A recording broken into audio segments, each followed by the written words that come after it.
अस्सलाम वालेकुम दोस्तों, इनसाइड पे मौजूद फखर में खुशामदीद। भारतीय वज़ीर आज़म नरेंद्र सरेंडर की तरफ से एक और धमकी सामने आई है, जिसमें उनकी तरफ से कहा गया नहीं छड़ांगा, लब लब के मारांगा। न सिर्फ नरेंद्र मोदी बल्कि भारतीय वज़ीर दिफा राजनाथ सिंह की तरफ से भी धमकी अमेज लबो लहजा अख्तियार करते हुए मुमकिन फौजी कार्रवाई का इशारा दिया गया है कि इंडियन फौज हालत जंग में है, हालत जंग में थी और हालत जंग में रहेगी। भारतीय फौज सिर्फ इशारे की मुंतज़िर है।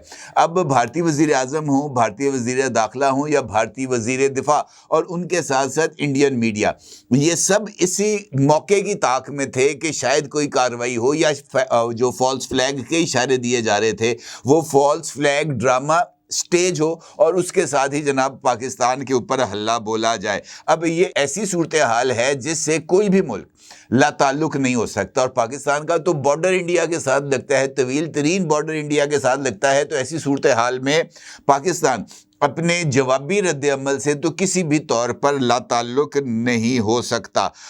इस सूरत हाल में एक जानिब पाकिस्तान की एयर स्पेस को बंद करने अगले 48 घंटे के लिए ये खबर सामने आई है, और उसके साथ साथ ये जो मोटरवे है पाकिस्तान की, इसके ऊपर मिलिट्री मूवमेंट भी नज़र आई है। यानी फ़ौजी दस्ते जो है वो मूव करते हुए अपने साजो सामान के साथ बॉर्डर एरिया की तरफ जाते हुए नज़र आए हैं, और इस हवाले से सोशल मीडिया पर चंद वीडियोस भी मौजूद हैं। अब इस सूरत हाल में सवाल है, बड़ा ही इम्पोर्टेंट सवाल है कि वो चंद जिसका इंतज़ार नरेंद्र मोदी ने अपने ज़हन में सोच रखा था, वो चंद अब कब चढ़ेगा और उस चंद के जो असरात हैं वो किस वक्त तक हमारे सामने आएंगे। इस सूरत हाल पर बात करते हैं और हालात का अंदाज़ा लगाने की कोशिश करते हैं। भारतीय वज़ीर आज़म नरेंद्र मोदी जो है वो इस वक्त भूटान के दौरे पर हैं, और भूटान के लिए उनका ये मानना है कि उनको खुसूसी तौर पर ये दौरे की दावत दी गई थी। वहाँ पर उन्होंने एक तकरीब से खिताब किया है, और भारतीय वज़ीर आज़म ने इस तकरीब से खिताब करते हुए, जिसे हम कहते हैं ना धमकी अमेज लबो लहजा, वो उन्होंने इख्तियार किया है। उनका ये कहना था कि दिल्ली धमाके के पसे पर्दा जो भी किरदार हैं ये उनके ऊपर बहुत भारी पड़ने वाला है। धमाके की साजिश करने वाले को नहीं छोड़ा जाएगा। नरेंद्र मोदी ने अपने खिताब में कहा कि भूटान बड़े बोझल दिल के साथ आया हूँ, और जो है ना सिर्फ मैं बल्कि दिल्ली में होने वाले वाक़े से पूरा हिंदुस्तान दुखी है। उनका ये कहना है कि मैं दिल्ली वाक़े में मर जाने वालों के अहले खाना का दुख समझता हूँ। पूरा जो भारत है वो इन लोगों के दुख में बराबर का शरीक है। उनका ये कहना है कि मैं रात भर जागता रहा हूँ, रात भर मुख्तलिफ जो कानून नाफिज करने वाले इदारे हैं उनके साथ राब्ते में रहा हूँ, उनसे रिपोर्ट्स तलब करता रहा हूँ, और इसके साथ साथ उनका ये कहना है कि जनाब मैं मुख्तलिफ जो पॉलिटिकल प्लेयर्स हैं इस सारी खेल के उनके साथ भी राब्ते में रहा हूँ, और जिन्होंने जवाब देना है उनके साथ भी मुशावरत रही है। यानी उनका ये मानना है कि वो रात भर एक जानिब अपनी पॉलिटिकल लीडरशिप और उसके साथ साथ जो उनकी मिलिट्री लीडरशिप है उसके साथ राब्ते में थे, और वो ये देखना चाह रहे थे कि ये जो तहकीकात हो रही हैं दिल्ली धमाके की, ये कौन सा रुख इख्तियार करती हैं। उनका ये कहना है कि बहुत सारे अहम लोगों के साथ राब्ते हुए हैं। अब इस सारे वाक़े की जो है वो तहकीकात भी हो रही हैं और साजिश के तार भी जोड़े जा रहे हैं। उनका ये कहना था कि इस साजिश को बेनकाब किया जाएगा। ज़िम्मेदारान और उनके सरपरस्तों को चाहे वो कहीं भी हों उनको नहीं बख्शा जाएगा। यानी नरेंद्र मोदी ने एक मर्तबा फिर इस बात का इजहार किया है कि वो ताने बाने जोड़ रहे हैं। साजिश का मुकम्मल जो प्लान है या साजिश के जो ताने बाने हैं वो अपने अंदाज से जोड़ रहे हैं। फिर उस साजिश के ताने बानों को जनाब रखा जाएगा सामने इंडियन अवाम के मीडिया के ज़रिए, और फिर मीडिया हाइप बनाकर जनाब अटैक किया जाएगा। यानी जो उनके बकौल जो इस वाक़े के ज़िम्मेदारान हैं, चाहे वो इंडिया में मौजूद हैं या इंडिया से बाहर, उनके खिलाफ कार्रवाई की जाएगी। ये उनकी तरफ से वाज़े इशारा सामने आ गया है। नरेंद्र मोदी के साथ ही आज वजीर दिफा है इंडिया के राजनाथ सिंह, उनका भी एक अहम बयान सामने आया है और उन्होंने फौरी और जामे तहकीकात का इजहार करते हुए कहा है कि जनाब इस वाक़े की भरपूर तहकीकात की जा रही हैं, नताइज इंडियन कौम के साथ शेयर किए जाएंगे। यकीन रखें, मुजरिम चाहे कोई भी हो उसको नहीं बख्शा जाएगा। ये जो दोनों स्टेटमेंट्स हैं ये इनफैक्ट एक ही बात की तरफ इशारा कर रही हैं कि उनकी तरफ से जिस माहौल को तलाश किया जा रहा था ऑपरेशन सिंदूर 2.0 शुरू करने के लिए, वो माहौल या वो साजगार माहौल उनको दस्तयाब है और अब उसके बाद ऑपरेशन 2.0 जो है वो लॉन्च किया जाएगा। और यही वजह है कि राजनाथ सिंह की तरफ से ये स्टेटमेंट भी सामने आई थी कि जनाब भारतीय फौज जो है वो हालत जंग में है और ये जो उनकी हालत जंग है ये अब बहुत जल्द जो है वो नॉर्मलाइज हो जाएगी, यानी वो जंग के हालत में आ जाएंगे। इसके साथ साथ भारतीय जो पार्लियामेंट है उसकी जो कौमी सलामती कमेटी है उसका इजलास भी कल नरेंद्र मोदी की भूटान से वापसी पर शाम 5:30 बजे तलब किया गया है, जिसमें इस वाक़े की यानी दिल्ली वाक़े की तहकीकाती रिपोर्ट पेश की जाएगी भारतीय वज़ीर आज़म को। और इसके साथ साथ जो इस वक्त दिल्ली वाक़े के हवाले से छापामार कार्रवाइयाँ जारी हैं इंडिया के मुख्तलिफ हिस्सों में, उसकी तफसीलात भी शेयर की जाएंगी और उसके बाद वो पूरे का पूरा माहौल तैयार हो जाएगा और जनाब अगली कार्रवाई का आगाज़ हो जाएगा। ये जो सूरत हाल है इसके बाद इंडियन एयरफोर्स की तरफ से मुख्तलिफ जो एरियाज़ हैं, ख़ास तौर पर पाकिस्तानी बॉर्डर के करीब लाहौर, कसूर, बहावलपुर, सियालकोट, यहाँ पर उनके जंगी तैयारों की परवाज़ें भी हो रही हैं और इंडियन रफ़ाल तैयारों की जोधपुर एयरबेस से लैंडिंग और फ्लाइट दोनों के हवाले से जो रिकॉर्ड है इस वक्त वो मीडिया पर भी नज़र आ रहा है। ये वाज़े तौर पर जंग की तैयारियों की अलामात हैं। अब जिस तरीके से मैंने आपसे गुजारिश की है कि एक जानिब अगर इस तरह का माहौल बन रहा हो तो दूसरा फरीक कतई तौर पर लाताल्लुक होकर नहीं बैठ सकता। वो इस बात का इंतज़ार नहीं कर सकता कि जनाब कब सूरत हाल जो है वो जंग आएगी हमारे दरवाजे पर और हम जंग का जवाब देंगे। ऐसा होना मुमकिन नहीं है। और ख़ास तौर पर मौजूदा हालात में जहां पर पाकिस्तान के अंदर दहशतगर्दी के वाक़यात बढ़ते चले जा रहे हैं और उस दहशतगर्दी के अंदर इंडियन इन्वॉल्वमेंट वाज़े तौर पर नज़र आ रही है और उसके शवाहिद भी मौजूद हैं। कुलभूषण यादव की शक्ल में एक नाकाबिले तरदीद सबूत पाकिस्तान के पास मौजूद है।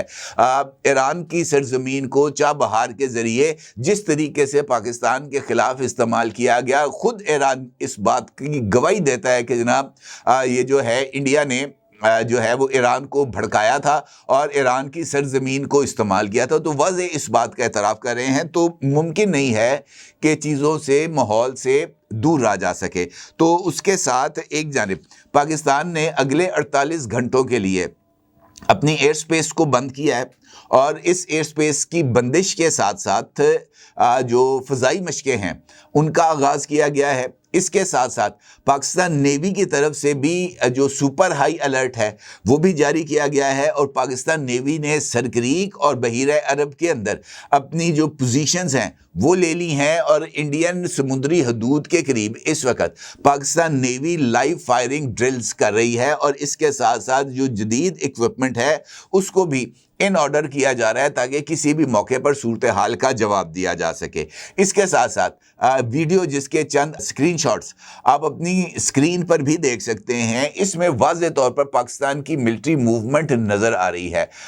कौमी शाहराह को इस्तेमाल करते हुए पाकिस्तानी फ़ौज हैवी वॉर इक्विपमेंट और अपने जो फ़ौजी दस्ते हैं उनको एडवांस्ड पोजीशंस के ऊपर डिप्लॉय कर रही है और ये डिप्लॉयमेंट भी इस बात का वाज़े सबूत है कि किसी भी हमले का भरपूर अंदाज में जवाब दिया जाएगा। अब ये जो सारी सूरत हाल है इससे कौन सी जो सूरत हाल है या किस तरह की मंजर कशी हमारे सामने वाज़े होती है, तो ये जिस तरह मैंने आपसे गुजारिश की है कि इंडिया की तरफ से एक से ज़ायद मरतबा इस बात का इजहार किया जा चुका है कि वो दहशतगर्दी और सरहदी सलामती दोनों को ایک نظر سے دیکھے گا، یعنی کسی طرح کی دہشت گردی کا واقعہ اور سرحد کے اوپر اس کے اثرات قطع نظر اس بات سے وہ چاہے اس کو بارڈر کراس کرنا پڑے، وہ بارڈر کراس کر کے کارروائی کرے گا، اور یہ کارروائی یقینی طور پر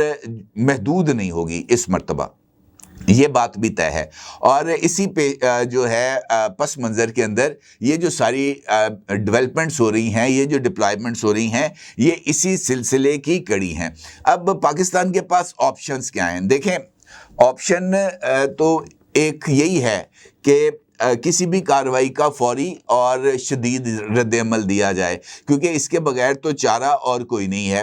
البتہ سفارتی لیول پر جس طریقے سے وزیر اعظم صاحب نے آج یہ جو اسلام آباد کچہری اور وارنا کے اندر جو دہشت گردی کے واقعات ہیں، اس کے اوپر انہوں نے اپنا رد عمل دیا ہے، اور وزیر اعظم صاحب نے اپنے رد عمل میں دنیا کی توجہ پاکستان میں ہونے والی دہشت گردی میں انڈین انوالومنٹ پر دکھائی ہے، اور ان کا یہ کہنا ہے کہ دنیا کو اب اس بات کو تسلیم کرنا چاہیے کہ انڈیا دہشت گردوں کا سب سے بڑا سرپرست ہے۔ اور انہوں نے پہلی مرتبہ ہے میں نے دیکھا ہے کہ انہوں نے افغانستان کے اندر یا افغانستان کی جو موجودہ حکومت ہے اس کے انڈین نیکسس کا بھی انہوں نے ہلکے پھلکے اشارے دیے ہیں، اور مجھے ایسے لگتا ہے کہ پاکستان ان دونوں معاملات کو اب ایک نظر سے ہی دیکھ رہا ہے، ان کو الگ الگ کر کے ان میں نہ تمیز کی جا رہی ہے اور نہ ہی تفریق کی جا رہی ہے، اور یہ جو صورتحال ہے یہ اب اگلے چند روز میں، بلکہ چند روز تو کہنا میرا خیال ہے بڑی عجیب سی بات ہوگی، اگلے چند گھنٹوں کے اندر ہمارے سامنے آ جائے گی۔ کل یہ جو انڈین سلامتی کمیٹی کا اجلاس ہے پارلیمانی 5:30 بجے، اس کے ذریعے بھی یہ جو تفصیلات ہیں وہ ہمارے سامنے آ جائیں گی کہ جناب کون سا جو شواہد ہیں پاکستانی انوالومنٹ کے مبینہ طور پر یا جیش محمد کے یا لشکر طیبہ کے، وہ سامنے آئیں گے، اور ان شواہد کو کس طریقے سے پاکستان کی انوالومنٹ کے ساتھ جوڑا جائے گا، اور اس کے بعد کون سا اہم اعلان سامنے آئے گا انڈین پرائم منسٹر کی طرف سے، اور اس کے بعد پاکستان کا جو آفیشیل رد عمل ہے وہ بھی سامنے آئے گا۔ البتہ صورتحال اس وقت مجھے کشیدہ نظر آ رہی ہے، اور پاکستان اور انڈیا ایک نئی اور طویل جنگ کی طرف واضح طور پر بڑھتے ہوئے نظر آ رہے ہیں، اور دیکھنا یہ ہے کہ یہ جو جنگ ہوگی اس کا انجام اب کیا ہوگا۔ اپنی رائے ضرور اظہار کیجیے گا۔ آپ کا بہت شکریہ۔ اللہ حافظ۔ کیا آپ ایک بزنس اونر ہیں اور چاہتے ہیں کہ آپ کا برانڈ زیادہ سے زیادہ لوگوں تک پہنچے؟ ہمارے پاس ہے آپ کے لیے ایک بہترین موقع۔ ہمارے یوٹیوب چینل پر روزانہ ہزاروں لوگ ویڈیوز دیکھتے ہیں۔ یہ وہی لوگ ہیں جو باخبر، باشعور اور فیصلہ کرنے والے ہیں۔ اب آپ اپنے بزنس کو براہ راست ہمارے یوٹیوب چینل پر پروموٹ کر سکتے ہیں۔ پروڈکٹ پلیسمنٹ اور اسپانسرڈ سیگمنٹس کے ذریعے آپ اپنے برانڈ کو لاکھوں پوٹینشیل کسٹمرز تک پہنچا سکتے ہیں۔ تو دیر کس بات کی؟ آج ہی اپنے بزنس کو نئے لیول پر لے جائیں۔ For more information, call us 9233 8122 280